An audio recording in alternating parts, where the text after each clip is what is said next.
સાબરકાંઠા જિલ્લાના ઈડર તાલુકાના નાનકડા કુકડિયા ગામમાં બહેનોનું પ્રમુખ શિવશક્તિ સખી મંડળ ભગવાન શ્રી ગણેશની ઇકો ફ્રેન્ડલી મૂર્તિઓ માટે જાણીતું બન્યું છે। પર્યાવરણની સુરક્ષા સામે પ્લાસ્ટર ઓફ પેરિસની મૂર્તિ નુકસાનકારક છે, જેથી આ સખી મંડળની બહેનો દ્વારા કુદરતી માટીમાંથી બનાવેલી મૂર્તિઓનું નિર્માણ કરવામાં આવી રહ્યું છે, જે પર્યાવરણ માટે અનુકૂળ છે। આ સખી મંડળમાં કામ કરતા વનિતાબેને જણાવ્યું હતું કે છેલ્લા 3 વર્ષથી ઇકો ફ્રેન્ડલી પ્રતિમાઓનું નિર્માણ કરવામાં આવે છે। આ બહેનો અખાત્રીજથી રક્ષાબંધન સુધી પ્રતિમાઓ બનાવે છે અને જેમ જેમ ઓર્ડર મળતા જાય તેમ આ પ્રતિમાઓને સુશોભિત કરવામાં આવે છે। આ સુશોભન માટે વોટર કલરનો ઉપયોગ થાય છે, જે ઇકો ફ્રેન્ડલી છે, જેથી આ મૂર્તિઓની માંગ આવનારા દિવસોમાં વધુ રહેશે। તો આપણે જ્યારે એનું સ્થાપના કરીએ છીએ મૂર્તિની અને પછી એનું વિસર્જન કરીએ છીએ તો આપણે જોતા નથી કે મૂર્તિની હાલત શું થઈ રહી છે પાછળથી। એનો હાથ, પગ, માથું કેટલા દિવસે તૂટે છે। અને જો પીઓપીના ગણપતિ હોય તો કદાચ પીઓપી ખરાબ હોય તો જ એ ઓગળે છે, બાકી એ ઓગળતી નથી એ મૂર્તિ।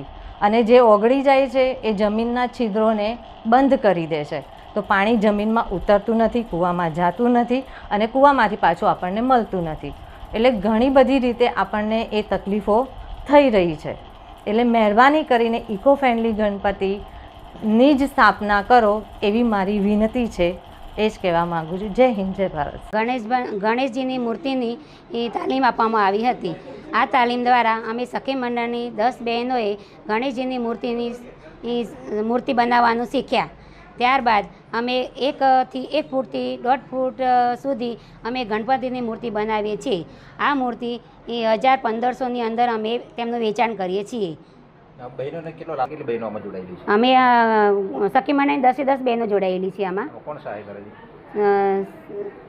કોના સહાયથી સહયોગથી? કોના સહયોગથી? ગુજરાત ટેકનોલોજી સંસ્થા દ્વારા સહયોગથી અમે કરીએ છીએ।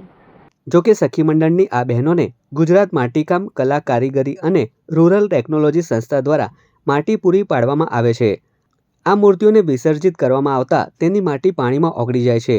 રાજ્ય સરકાર દ્વારા પણ ગણેશ વિસર્જન માટે ખાસ કુંડ બનાવવામાં આવે છે, જેથી કુદરતી પાણીના સ્ત્રોત પણ દૂષિત ન થાય અને પર્યાવરણની જાળવણી કરી શકાય। આ મૂર્તિઓ ઘરે પણ કુંડ બનાવી વિસર્જિત કરી શકાય તેવી હોય છે। ગામની બહેનોને ઘરે બેઠા રોજગારી મળે તે હેતુથી તેમને આ મૂર્તિ બનાવવાની તાલીમ આપવામાં આવે છે, જેમાં ગામની 30 જેટલી બહેનોને તાલીમ આપવામાં આવી હતી। આજે આ સખી મંડળમાં 10 જેટલી બહેનો કામ કરે છે।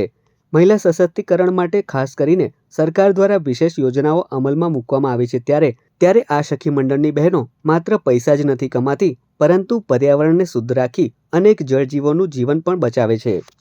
ઇકો ફ્રેન્ડલી ગણપતિનો યુઝ જેટલો બને એટલો કરો અને પર્યાવરણને હેલ્પફુલ રહો અને નુકસાન કરતી ચીજોને અટકાવવામાં હેલ્પ કરો, બસ। જેથી અત્યારે આજે પ્રકૃતિની અંદર એટલું નુકસાન થઈ રહ્યું છે કે જેનો કન્ડિશન આપણે ન્યૂઝમાં જોઈ જ રહ્યા છીએ। ક્યાંક ભૂકંપ, ક્યાંક આ તે કાંઈનું કાંઈ બધું થઈ રહ્યું છે। આપણને ખબર નથી ભગવાન આપણને કઈ રીતે નુકસાન બી કરી રહ્યો છે, એનો ક્યાં ચોટ લાગી રહી છે, આપણને કંઈ જ આઈડિયા નથી।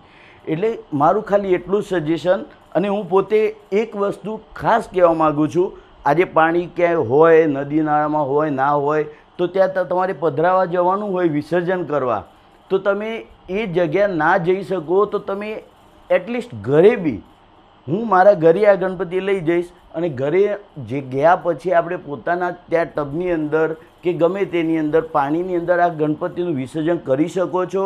અને એ પાણી તમે ફૂલછોડિયા ગાર્ડન બગીચામાં બી નાખી શકો, એટલે કોઈ જ નુકસાન નથી કોઈ। અને નદીની અંદર કોઈ માછલી આ તે સજીવને કોઈ જ નુકસાન થતું નથી, કેમિકલ પ્રોસેસની કોઈ વસ્તુ નથી આની અંદર, નેચરલી છે આ। એટલે ખૂબ સરસ। અને આ જ માટી તમે ક્યારેક તુલસી રોપો, કાંઈક નવું એવું શુભ ઘરની અંદર કોઈ સજાવટ માટે બનાવતા હોય તો એની અંદર બી તમે એ માટીનો ઉપયોગ રીયુઝ થઈ શકે છે। એટલે ખાસ આ ગણપતિનો ઉપયોગ કરો એવી મારી ખૂબ ખૂબ ચાહ છે, ઈચ્છા છે કે જે દરેક લોકો આ યુઝ કરો, બસ।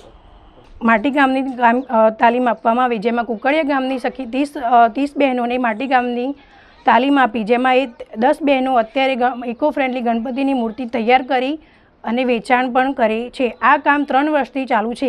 તેમાંથી જેમાં ઇકો ફ્રેન્ડલી ગણપતિની મૂર્તિ 1 ફૂટથી લઈ 3 ફૂટ સુધીની બનાવે છે।